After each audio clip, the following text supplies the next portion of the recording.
Welcome to Wake and Bake from San Diego, where sports betting meets marijuana. I'm Leaf. And I'm Lo. And here's Chaz. Hey, thanks, guys. And if you're looking for more winners in your life, and really, who isn't? You've come to the right place because it is More Winners with Mo from the Mo Radio Show.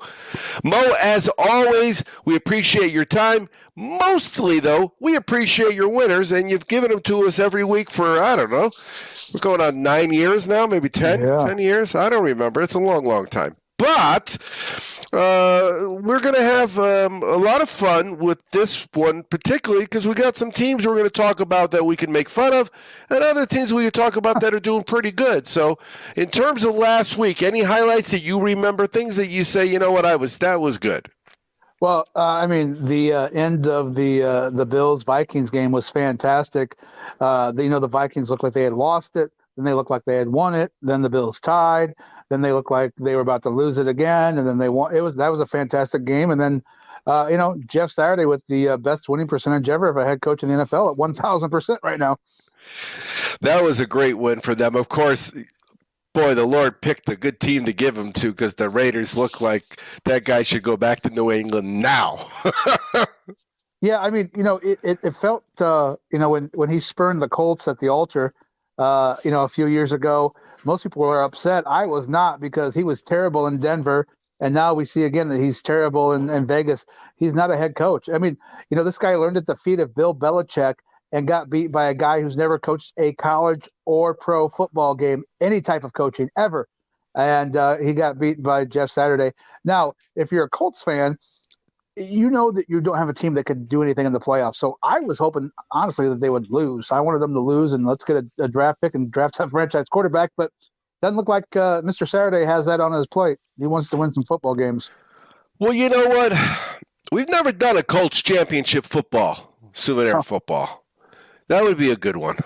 That would be a good one. The last time they won, we hadn't done it yet. Yeah. I can't wait. I'm waiting to place a big order of Colts championship footballs. There you go. All right. So, yeah, you know what? It's funny because we talked about the coach being, passed over, a couple of the guys on the team that had head coaching experience, but he's a player too. So that makes it a little easier. It's not like he's a guy from the offices upstairs. No, when you spent 13 years with Peyton Manning and a guy who prepares like that and is, basically a head coach on the field, you got to feel like someone would rub off on you when he's got his hands under your nuts for 13 years. So you would feel that, some stuff would rub off. And they were a very well-coached team with Tony Dungy, with a lot of, Hall of Fame players. So, obviously he's coming there and he's fired some guys up, and sometimes, not that Frank Reich was a bad coach or a terrible person. He's probably one of the nicest guys ever in the NFL. Sometimes it just takes a new voice. After so long, guys just get tired. It takes a new voice. Yeah, and again, he's got a ring and he's a winner and he's a player and he's the center. The centers, they know everything. They do, because he's the guy that calls out all the plays and all the protections. So he's seen it from every aspect. So, I think it turned out better than most Colts fans hope for. My wife will wear her Jeff Saturday jersey again this Friday, like she did last Friday. Big Jeff Saturday fan. So, at this point, they're going to have a mediocre draft pick, so we might as well cheer them on and hope they win some games. No doubt about it. And we're gonna get to them in the second segment. We're going to talk about the Eagles bouncing back from getting whacked, and we'll see what happens. But the first game we're going to talk about is the weather, right? Yeah. You're looking at 6 feet of snow coming up in Buffalo this weekend. So the NFL decided today to make the change, and they're moving the Buffalo-Cleveland game indoors to Ford Field, since the Lions will be on the road. So when they do that, it always makes for an interesting crowd, because they sell the tickets a little cheaper. A lot of people who aren't fans of the team wind up showing up. But, it's a relatively not a bad drive for Buffalo or for Cleveland fans. So it could be an interesting mix of folks. My wife and I were talking earlier that we may try to pick up some tickets and head up there and watch the Buffalo-Cleveland game in Detroit this weekend. How long would it take you to get there? Like 3 hours? Right? Yeah, 3 hours. Yeah, that's like going to L.A. for us. So, yeah, no doubt about it. The only other aspect of it is, though, it may not be too far normally, but it might be a little too far when there's 6 feet of snow on the ground. Right. And here's the interesting thing about this weekend. If you're Cleveland, this is probably a good thing for you because Deshaun Watson returns this week, and playing in 6 feet of snow might not have been the best way for him to start. If you're Cleveland. So I think for both of these offenses, which Cleveland should be better now, they've got the NFL rushing leader, and touchdown leader in Nick Chubb. Josh Allen had a little bit of a rough game, a bunch of red zone turnovers that he's not used to doing. So this could be a good thing for this offense playing on this turf in Detroit. It could be a fun up and down game.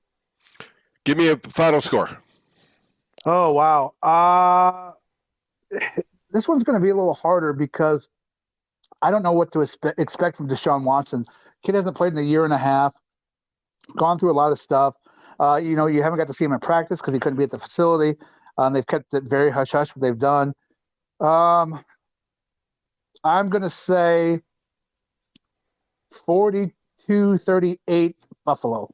Wow, that would be a great game to drive. When we get back from break, we're going to talk a couple more games with Mo from the Mo Radio Show here on More Winners with Mo on Wake and Bake. In a world where most cannabis gummies are hashy, melty, or just plain gross, one brand will rise up to forever change what an edible can be. Vegan and gluten-free ingredients, 30-plus terpenes, and a melt-proof recipe star in Wana. Not all edibles are created equal. Now in theaters. Dispensaries. Welcome back to More Winners with Mo here on Wake and Bake. Now, Mo, we talked about the game. So we got two games where the Easy Sports Data is going to put everything as a way. We got the snow game that they've moved, and we've got, of course, Monday Night Football in Mexico City. But we're going to talk about the Eagles and the fact that the champagne is finally off of ice down in Miami, even though, you know what, you saw those guys. 1972 was a long time ago. You saw them when they had their ceremony early in the year. They're getting old. 50 years is a long time. And those guys, they didn't have state-of-the-art health care like we have now in the NFL. No, and, to me, if I'm an Eagles fan, I'm just fine with what happened Monday night. As the season wears on, I went through this with the Colts a few years back when they were 13-0. We saw the pressure get to the Patriots when they run out in the regular season. I think it becomes a story. That becomes the weight around your neck when you're chasing that undefeated record. So to me, if I'm an Eagles fan, I'm happy that this loss is there. It's done. The big thing for the Eagles, they'd had 2 turnovers the entire season. They had 4 Monday night against the Commanders. So I think it's a good thing for the Eagles. I think they move forward. They made 2 big signings. This past week, the biggest being Ndamukong Suh, who will join that defensive line for the Eagles. The rich continue to get richer, and that could be a tough game for game number 2 for Jeff Saturday and the Colts come Sunday. Yeah. So what do you think? They got a shot? They're getting a touchdown. I do. I think with Matt Ryan back at quarterback, as long as they can protect him, they've got a shot. He's starting to build some chemistry with the receivers. Hopefully Jonathan Taylor can build in the game that he had last week, over 100 yards and a touchdown. Then you've got to hope the defense shows up. If I think they'll take a look at what the Commanders did Monday night, and try to play something similar type of defense and keep those wide receivers under control. They have young, fast linebackers, which helps when you've got a running quarterback. You've got guys who can chase down the quarterback. I think that helps a lot.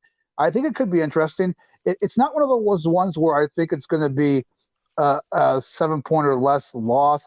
I think it's one of those games where the Colts either going to win the football game or they're going to get blown out. I don't think there's any really medium here. I think it's going to be one of those 2 extremes. Yeah, and then that's really normally what happens when you have a winning team and a losing team, and they meet. So, yeah, I think I'm going to take the Colts and lay the points just because 7's still a lot of points in the NFL. Yeah, and we saw the Eagles. It's not like what we saw for 4 quarters was a shock. We had seen that in the second half in about 4 or 5 of their games where they just stopped playing football. Yeah, and the Colts have a decent secondary, and again, I think with the fast, I know, of course, Shaq Leonard's out on IR, but, they have some fast linebackers and they've got after the quarterback the last couple of games. So there's a shot. that the Colts definitely have a shot, but I'll take the Colts and get the touchdown. Why not? All right, and then Sunday night, Kansas City and the Chargers. They already played.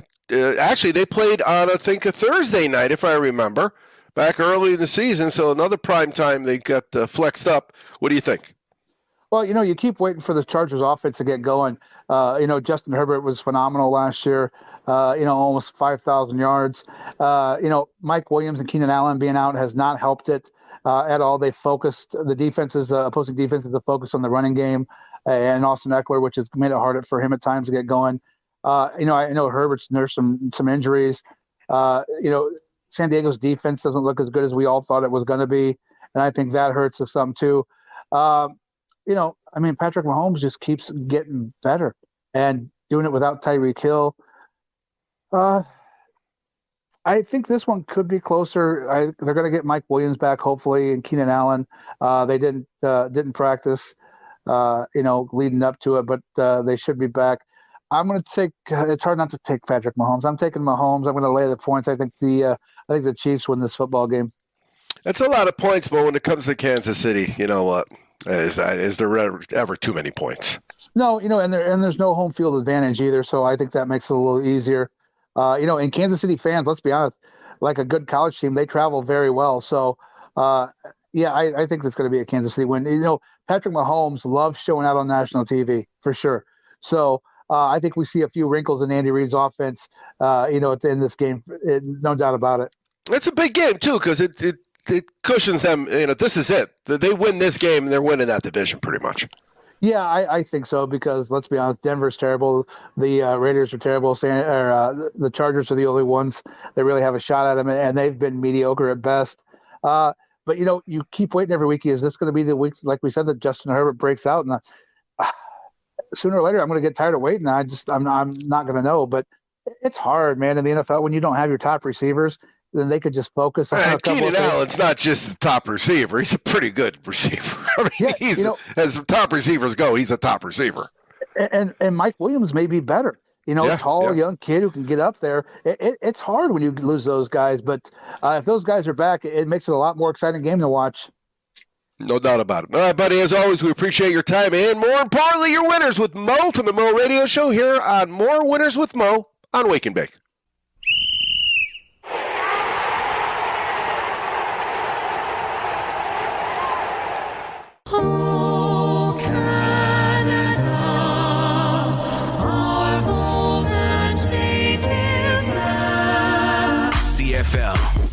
Let them know.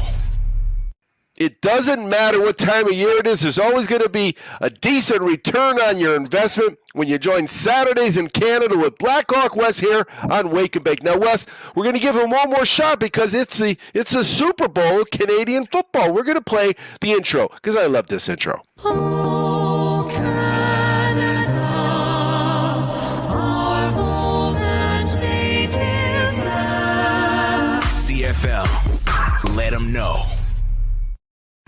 Now, we may not be playing that intro during the rest of the year between now and June when we're talking about, the Blackhawks or we're talking about the March Madness. We're still going to be Saturdays in Canada, though, because, again, they get us through. And if you've never sat by the pool and watched Canadian football, I don't know what to tell you. You really should try it. Maybe you won't have to take as many of your meds if you sit by the pool more and watch Canadian football. But it's the Grey Cup. Now, the first thing we got to talk about is last week, because I almost never go against you. I was telling my son the other day, when I get your plays from John, from GMF Sports and Blackhawk West from 151 Sports Investing, and they're against me, I stop. I don't care if I'm in the middle of flipping an omelet. I say, Vicky, grab the pan. She can't flip omelets. As you know, because you're a chef, the flipping thing ain't hard once you accept the fact that occasionally you're going to miss and it's going to end up on the floor. As long as you get over that fact, you're going to be okay. And I go and I look again and I see what's going on, especially when you guys are on opposite sides, which doesn't really happen as often as you would think, because, we're talking week 11 now with the NFL, and I've looked at, 55 of your plays. You've only been against each other, I think, maybe 3 or 4 times.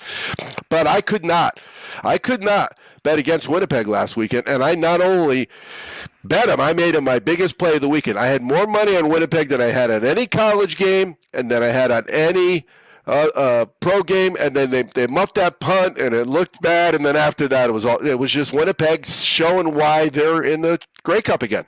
The third straight Grey Cup, and you were on the right side of it. A three-peat is hard to do, but Coach O'Shea has got Winnipeg rolling. They're 15-3 this year. I just thought going into last week's game, and as I said it on the show, they hadn't played meaningful football in a long time. So I expected them to be a little rusty, and the momentum in that locker room of BC, and it wasn't a blowout. I mean, it was 28-20. I mean, that's a touchdown differential. I mean, that's a touchdown in a rouge or a single. I love those rouges. They really are the coolest thing. Well, when you're on the right side of that hook, when you're on the wrong side of it, it's you're ready to break something. But I mean, and I'm with you on, John and I have talked, over some beers in Vegas, and when we're against each other, we're both equally as nervous. I mean, that's the mutual respect we have for one another and how we pick them. When we send the plays in our group and we're both on the same page, it's I won. We're cashing. I mean, there's got to be. We're probably 85% when the two of us agree on something. Oh, I that's a number I would be comfortable with using that number. No doubt about it. No doubt about it. All right, so let's do this. Before we go and talk Grey Cup, we're going to talk a little bit of the future, our future together here on Saturdays in Canada, and then we'll come back from break and we'll go heavy on Winnipeg, Toronto, because you're still live on Toronto 4-1. So 4-1 is you're not getting 4-1 on the money line on Toronto this week. That's for sure. No, and the way I talk on the Discord page, and the way that I do futures, I'm not a fan of in the NFL laying down a big future bet in August, and I'm not. I don't go about it that way. I will pay it as a tax throughout the season, and then get a little bonus at the end. So about 6 weeks ago, I had this feeling that Toronto was getting hot at the right time. It's still a tournament, and so every time I cashed a ticket, I took a certain percentage of that, a low percentage. And, if you're a $10 person, you throw $1 on it. And I had done that on almost all of my action for college football. And, I'd been doing that for about 6 weeks. So you reach a place where, 10% of a 10% tax on a 4-1 ROI. And it still, was 4-1 as recently as last week, because there was a popular opinion that BC was second in that running if Winnipeg were to go down. So I'm looking at a really nice future bet, but I would advise any of the listeners that's the way you go about a future. You pay it as a tax instead of laying the large chunk, because you laid a large chunk, you lost a big amount of money that could make you more money. Well, you can't play with it. Right. Future, and that's why I when I do futures, I do the same thing you do.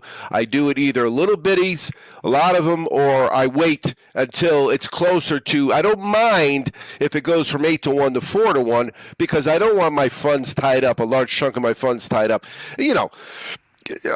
I could do an awful lot of damage with $10 over the course of a Friday night college football, because I love West Coast football, and they're on Friday nights, like the Aztecs are played last night. And so giving that money on something that's going to happen 5 months from now. But speaking of 5 months from now, so what are you thinking? I mean, we got we're off Thanksgiving week. Then we come back in December. 2 of the weeks we're off in a row. We're not going to do a show. Christmas Eve is and New Year's Eve. We're not doing shows for those 2 weeks. So when we come back, I mean, we got NFL playoffs, but when do you start looking at hockey? When do you start looking at college basketball? And we're going to pick that up after break, because if you want to win money, it's called 151 Sports Investing for a reason. You got to tune in to Saturdays in Canada here on Wake and Bake, and we will be right back. It's football season, ladies and gentlemen, and PropSwap is the best way to lock in the action right now. This time last year, Cincinnati was 300-1 odds. Thousands of prop swappers cashed in on Cincy, just by buying their tickets on PropSwap early and then flipping for a profit when Burrow and company got hot. Now is your chance to do it again. With thousands of buyers across the country, you'll always get the most amount of money for your bet on PropSwap. So hurry to PropSwap while it's early and grab a ticket or two. The odds are always the highest right now. It really does pay to get in early. Go to PropSwap.com or download the free PropSwap app today. PropSwap is where America buys and sells sports bets. If you listen to Muhammad from 151 Sports Investing, he told you how much better the odds are on PropSwap than what is being offered at your local sports book. And look at me. I had UConn. I went for two. So instead of getting just one ticket with UConn in the future for the Final Four, I got two, sold one on PropSwap, and when they lost, I ended up having a positive ROI on a national championship future ticket where the team lost. Only on PropSwap, where America buys and sells sports bets. Welcome back to Saturdays in Canada here on Wake and Bacon. Though it is the Super Bowl of Canadian football, it is the Grey Cup. Saturdays in Canada isn't going anywhere, and we were just discussing with Wes, when does he start hopping on? You know, we looked at last night, or this week, not it wasn't last night. We looked this week at a Warriors team, and we talked about how poorly they're playing, and they have, you know, they're setting records for defending champions losing on the road, but it's only, you know, a dozen games in.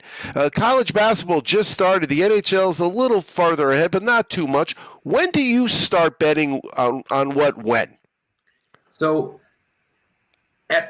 pretty much after the start of the new year is when I'll really start digging into the NHL. I'm already looking at basketball. I'll tell you, you and John have got me more interested in basketball. You know, 3 years ago, I was not a basketball guy, but you know, I'm already invested in college basketball and NBA basketball. And in fact, I'm more into the NBA right now. And, you know, the way that I'm approaching the NBA is math. I'm not studying personnel. I'm not paying attention to tendencies. I will pay attention to who's sitting and who's not. But, you know, just, you know, round numbers. If the first half, you know, you've seen, I've sent over some quarter one unders. Well, if the quarter one goes under and the first half is, say, 110 over under before the game tips off, well, if the quarter one goes under, well, now that first half is going to drop to, say, 104. Well, now I got a 7-point discount, and I'm going to follow the math, and I'm just going to go over because the odds makers thought that it was going to be 110. Now I only got to go over 104. So I am catching a basketball game, you know, on a Tuesday or a Thursday night, and most of it's live action. But, you know, after the turn of the year is heavy hockey, and, you know, then we get into probably about February is when most of my focus is on college basketball, just to get to know the players and how they're doing in scenarios and travel and you know, different defenses and things like that. And man, that March time of year where you got tournaments during the daytime, and of course I'm on Discord, so our Discord group is focused on the stock market, but I got the stock market on one screen, and I've got the MAC on one screen, and the Conference USA basketball. So I mean, that's kind of the way I go. And then come, you know, 5 months from now, come April, I'm studying CFL for preseason, what I'm going to look at and what's going to happen. And, you know, the CFL is funny. You know, it's going to take a back seat on Sunday to other than to fans like us. You know, it's going to kick off at 5 o'clock. The Chiefs Chargers have been flexed up to 7 o'clock. But come April, man, there's no football more important than the CFL because it's the next one we're going to watch. Yeah, and it really is. It is. And it's the Grey Cup. So, I mean, we're talking about a team going for a three-peat. I can't remember. Has the NFL ever had a team win it 3 years in a row? I don't believe the NFL has. I think that's a pretty impressive feat. Yep, we've seen it in hockey. Yep. We've seen it in hockey. I know that we've seen it out of the Montreal Canadiens, and then in the 80s we saw a four-peat out of the Islanders. Right. Yeah. And of course, you know, the Yankees won every year for 18 years, so that doesn't count in baseball. But so yeah, so what are you seeing? Because I honestly have not looked yet, but you know, it's Saturdays in Canada is beautiful when it's only Sunday in Canada. Really, you got one day, one game. It will be a big part of my weekend, though. Yeah, and we really don't have a lot to compare these two teams. You know, they played on the 4th of July, you know, Canada Day, and, you know, Independence Day to us, and you know, south of the border. But it was a 1-point differential in that game. And Collaros threw 2 interceptions. I'm sorry, Collaros threw an interception. Bethel Thompson threw 2 interceptions. Toronto came back on them. The difference in that game, though, is Toronto's a different team in Toronto. If that game's in Winnipeg, there is no comeback, and it gets ugly. You know, Zach Collaros, for, you know, the quarterback for Winnipeg, he's got an ankle, and nobody knows to what extent that is. But Toronto is a different type of defense. What Winnipeg went against last week, BC's defense is very opportunistic. When Nathan Rourke is scoring 3 touchdowns in the first quarter for BC, it's a completely different type of defense. You're pinning your ears back and you're getting after the quarterback. You know, there's this storyline with Andrew Harris, who plays for Toronto. He's without a doubt going into the CFL Hall of Fame. He's top 10 all time in yardage. He's one of the great Canadian running backs. He won the last 2 Grey Cups as RB1 for Winnipeg, and he's a running back for Toronto. So, you know, that there's kind of an emotional piece there. This is a 5.5-point game. You know, it's hard to make a living betting against Winnipeg. It really is. So me personally, and again, this is to hedge my investments.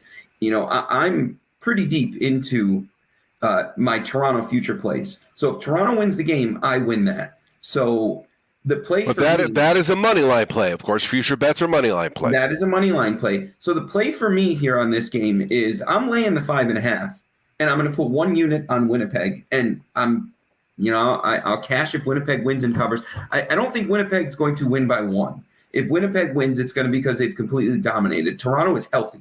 They have a healthy receiving core. McLeod Bethel Thompson he doesn't get enough credit for being this year possibly the top performing quarterback in the CFL. So, and the last 2 Grey Cups that Winnipeg has gone into, they played against a really inept offense with Hamilton, and this is a hard one to compare because they haven't really played each other, and Toronto's just beaten up on a bad division. I mean, they've smoked Hamilton a few times. They smoked Ottawa, and but God, that Winnipeg defense is something. So I think if you're tuning into this game for the first time this year, the smart move is to lay the points and take Winnipeg. Now, there's a cool prop that I'm going to be playing.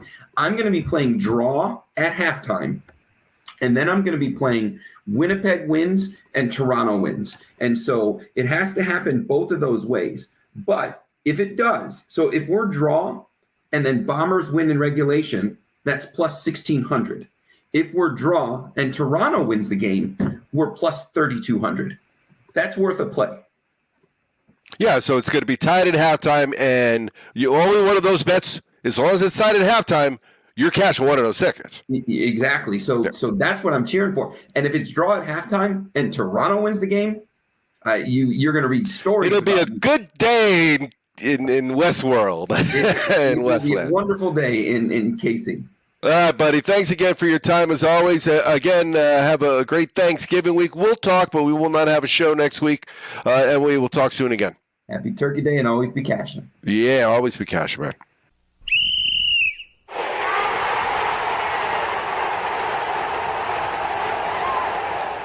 You can get championship footballs at championshipfootballs.com. They offer a 100% money-back guarantee on every single souvenir football that they sell.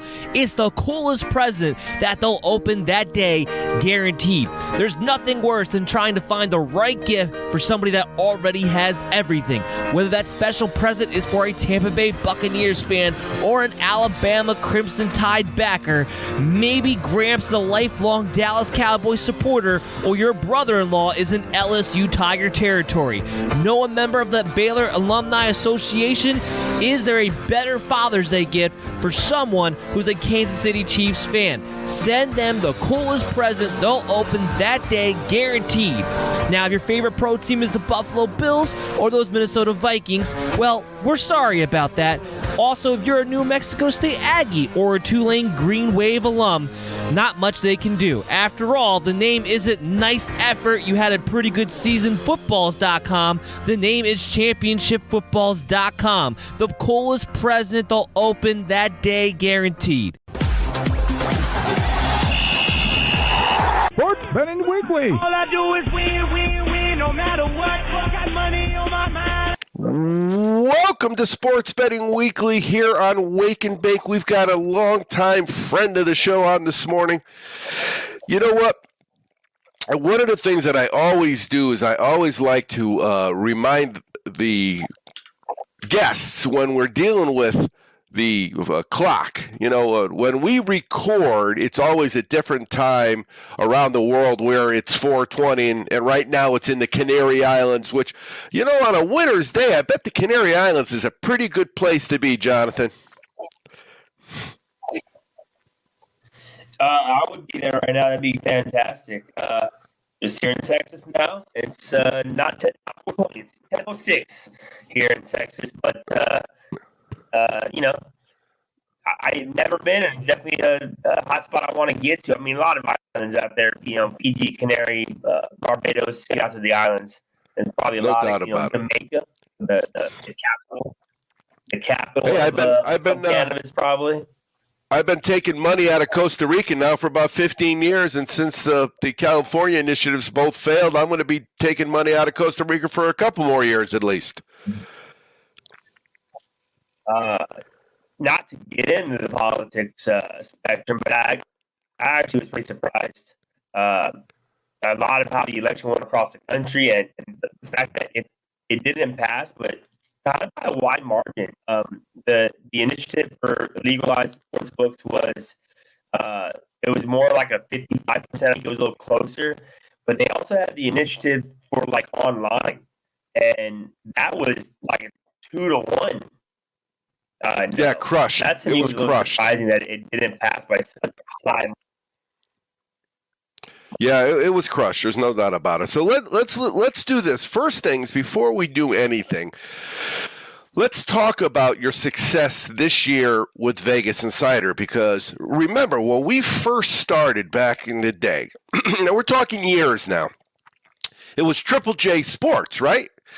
And you were doing it on your own, and then you started with Vegas Insider. It's gone pretty well with Vegas Insider, hasn't it? Yeah, just you know, one thing about this industry is by going online, everybody's the best. You know, everybody hits at 90%. Everybody knows what they're doing, so it's really hard to kind of get traction if you don't have like a gimmick, or if you don't, like, I'm not great with social media. Vegas Insider is a good avenue for me to kind of look. All my players are tracked, so there's no.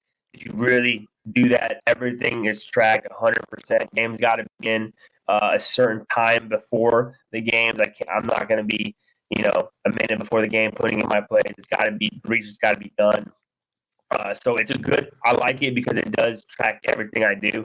And I can go out there and look, I'm number one in baseball, and I was number one in baseball. There's no what he could have. But if you go on Twitter, I mean, everybody hits 80%, 85%. So just gaining that followers is hard, because it's like going into throwing in food in a piranha tank. Like, everybody's kind of grabbing for the same bite. It was tough. It's tough to just kind of get that. You know, I don't have a gimmick. I make plays. It's simple, right? I just make plays. That's all I do. Yeah, and if you look at the bottom, you can follow Jonathan on Twitter at Reno_Johnny. Now, one of the things that I was so proud of you is, you know, so many years we had talked about the Orioles, and we would I would bet the Orioles with you, and they were, you know, plus 300, and they were getting whacked, but not this year. This year, how much money do you think you made just on the Baltimore Orioles games? It wasn't a bunch. But you had quite a bit of times where you were playing them, and they were still getting plus money early in the season. Oh yeah, and at the beginning of the year, they were plus money. I was definitely betting them. a bunch, and just not as much as you would think. I'm an Orioles fan, so it's really tough. When I was betting those games, I was really taking a seat and looking. I actually bet against them a couple of times. I made some money that way. Just, I'm a big fan, but I really do try to take it out of my handicap, just because it's a danger area there. I will say that in years past, I've typically bet the Orioles a lot, and that's because they were underdogs. And I'm an underdog better in the MLB, so when I saw a little bit of value, I would kind of hit them. I don't know if I'm going to be able to do the same thing next year, because I think they're going to come in. I assume, I hope, I'm praying. I'm gonna be DMing management of Baltimore, but let's go pick up some arms. Let's go win this thing. I think we're built to win the next couple of years. So probably not going to be getting the value we're getting, plus 200, plus 300 on the Orioles in the next coming years. So it's going to be not going to be as heavy of a on team for me, just because they won't have any value. Oh, no, that's absolutely a fact. And the other thing is, and we talked to Sloppy about this with the Seahawks, if you bet them and they lose, then you get two painful things. You get the fact that your team lost, and you get the fact that you got to throw away a ticket. So that's one of the reasons we're keeping the heart and the head away when you're betting on your favorite team is important. All right, when we come back from break, we're going to get some plays for the weekend from Jonathan from Vegas Insider here on Sports Betting Weekly on Wake and Bake. In a world where most cannabis gummies are hashy, melty, or just plain gross, one brand will rise up to forever change what an edible can be. Vegan and gluten-free ingredients, 30-plus terpenes, and a melt-proof recipe star in Wana. Not all edibles are created equal. Now in theaters. Dispensaries.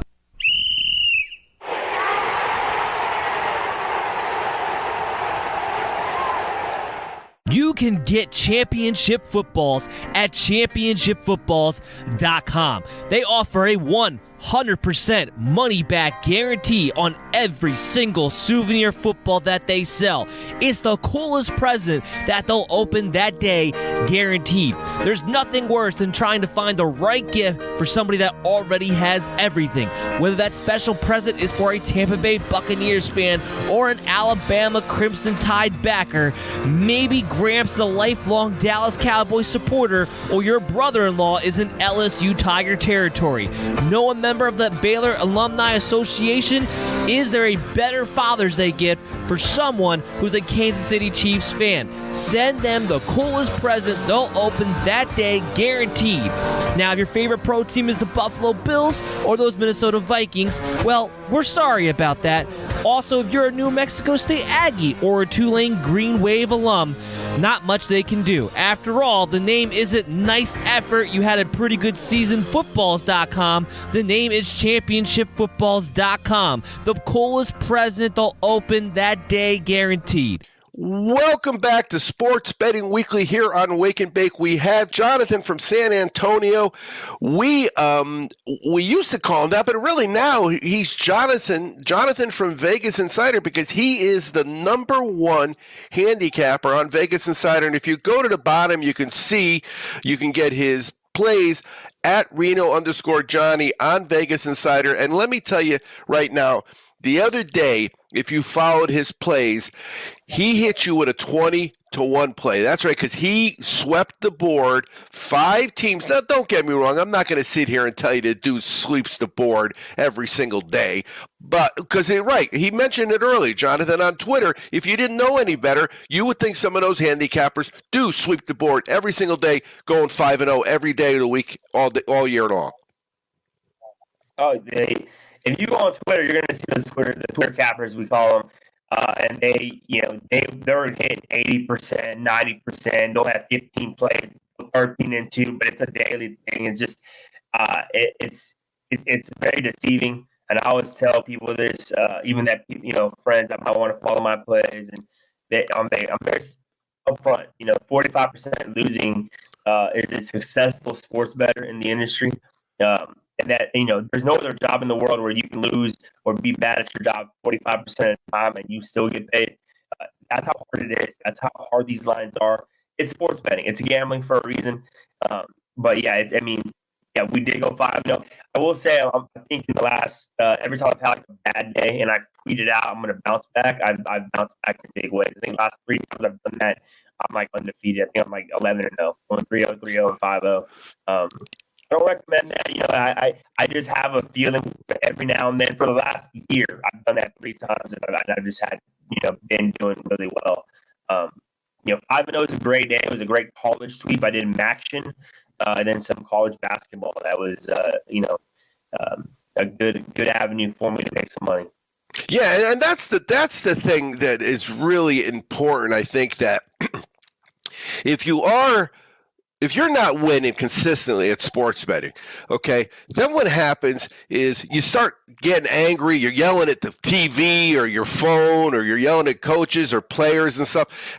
And that's not what it's all about. What it's about is over the long haul that you have more money than when you started, and basically you get to watch sports and make a little bit of money. So that's the kind of reason, if that describes your sports betting, that's kind of reason why you should check out Jonathan on Vegas Insider, Reno Johnny, because of the fact that you don't have to think about, I got to follow all these college basketball teams. I got to follow all these NFL or college football teams. The bottom line is this guy has been, for us here on Sports Betting Weekly for the last dozen years, he's been one of the best small school handicappers that we've had in both football, but mostly in basketball. So let's do this, Jonathan. Let's come up with a few plays for the weekend. Let's see if we could get these guys to cash some tickets, thanks to Reno Johnny. Yeah, so small football now in the football. It's almost done with football, and it's a tough avenue with the small schools right now, just because of the season's winding down. There's actually a game I want to kind of hit on, and that's TCU. I think the line is real. I mean, the line is begging you to take TCU. It's there's no other way, I don't think, to bet that game. They did the same thing, though, at +7 in Texas. Odds makers needed Texas big time in that game. They're going to need Baylor. It's going to be probably their biggest liability this season. They were 2.5 now. It doesn't make any sense to me. I really want to hit Baylor. I really do. I just think that they just lost last week, 31-3 at home to Kansas State. TCU just won as underdogs in Texas, 17-10. That's 7-point underdogs.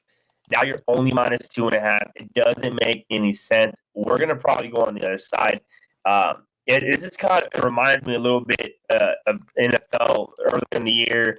I think the Rams were -2 against the Niners, and it just didn't make any sense.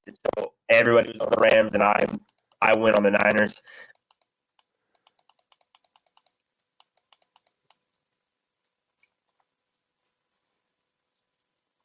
Last week, this is not the Texas defense. I just think that maybe, and I had said this earlier when they were in this number 6, it's going to work itself out. I think TCU will fall. Whether it's the Baylor, I think they play Iowa State next week or something. I don't know. It's next week's Big 12 championship game. They will fall eventually. And so, for me, I think that if it's, let me see, I think it's Iowa State for some reason. Yeah, Iowa State at home. This is the game that they would fall, right? They're locked in the Big 12 championship already. But they have three games they have to escape to get into that college football playoff. I don't believe in them. I don't think odds makers believe in them either. All right, any other games? We can keep going down. There's a couple games that we can look at for. I have my notes here. See UCLA, USC -2.5. This is a play based on what I thought was going to happen at the beginning of the year.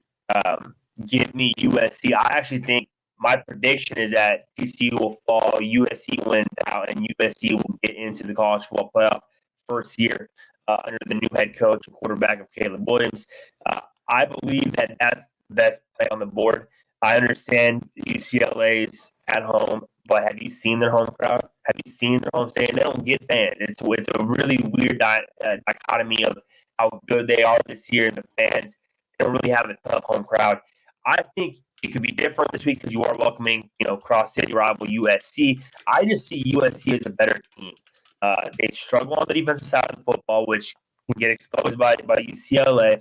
But I think this is a game, the bigger game for them. They're going into this game knowing, hey, all we gotta do is win out. You're looking at they're probably gonna play.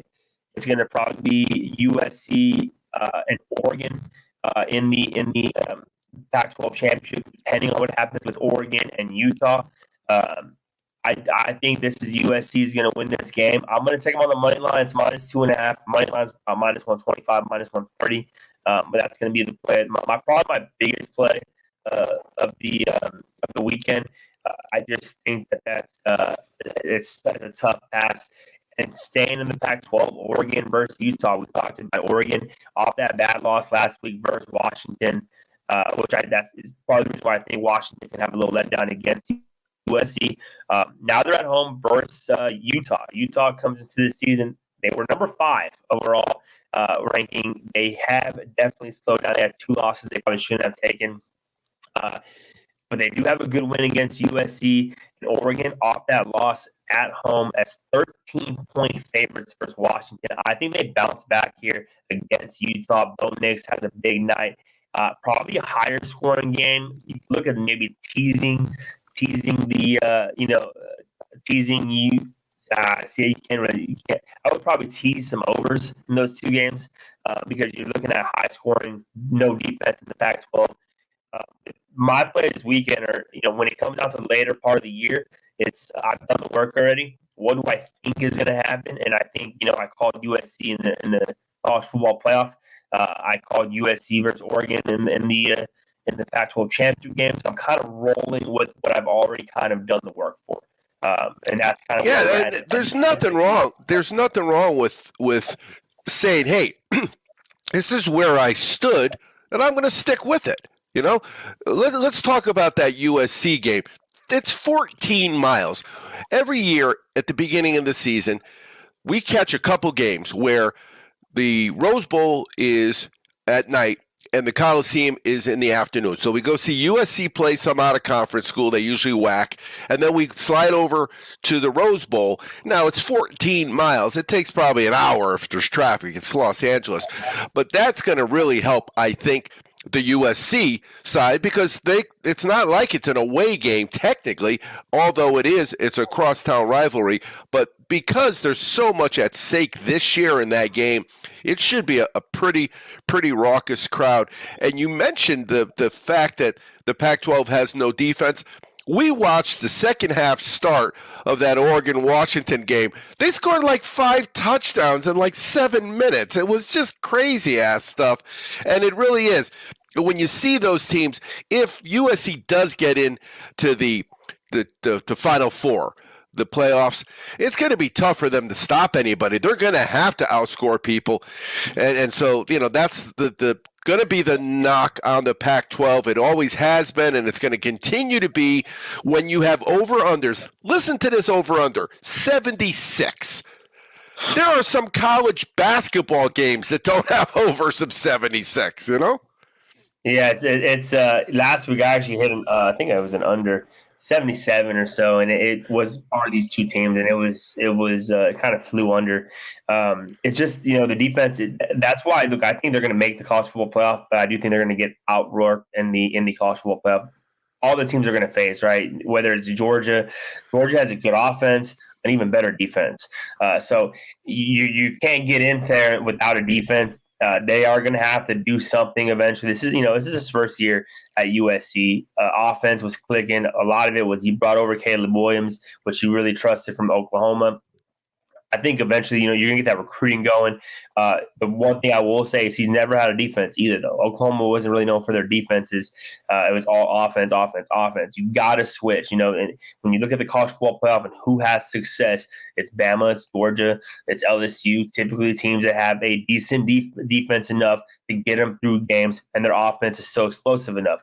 The Pac-12 is not that. USC is not that. They will probably get worked in the college football playoff. If TCU isn't one to make it, they probably get worked over in the college football playoff. But I think that the USC is definitely can score with anyone. It's just that can they stop anyone, and that's the problem they're going to have going into the college football playoff. Did you give your internet connection at one of those Wana gummies a few minutes ago? Because it cleared up. Man, you are clear as a bell. You're fast. Yeah. The first half of it was like 2 different internet connections. So good for you, man. Because you should see how clear you sound right now. Yeah. Well, I'm going to be getting new internet. I think. I'm not going to put the company on blast, but they have not done what I expected them to do. It's a battle. I was at a place the other day, and I was not being able to get service, and I was trying to get halftime bets in, and I just couldn't get any service, and it was just spinning and spinning. And sure enough, I think there's a rule: 100% of the bets you get for whatever reason are the ones that cash, aren't they? 100%. You always find yourself. I try to put my bets in. I do some live betting and stuff like that.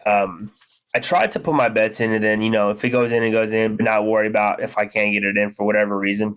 Because that just seems to be the case. If you don't put a bet in it, if you don't even think about putting in a bet, if you're not going to go put it, because I feel like that's the one that's always going to win. Just kind of look, I make my plays, I kind of ride with them, and that's it. Don't chase. A lot of people have to chase their losses. Don't do that. Definitely, that's probably the worst betting strategy you can do. Just kind of, just put your bets in, enjoy. And like I said, look, I've 4 years I was losing money in this business. I mean, I really was losing a lot of my bets. It took me, I've been doing this now for 12 years. Been doing this now successfully for 12 years, and it took me a long time to kind of understand how the game works. And that's why I do enjoy being on Vegas Insider. I can help people get there, And one day I think you were talking about it, you may not need me, right? One day I may, for a few years, you may follow my bets and plays, and then you kind of see how I do things. And then in 5 years, you may not need me, right? So it's one of those things where I'm just helping. I'm providing a service. I'm helping you get better at sports betting and not lose money, right? Helping you win money over a long term. The hardest thing for me, and still to this day, is a losing day, because I know that people are coming to me for information. I hate losing.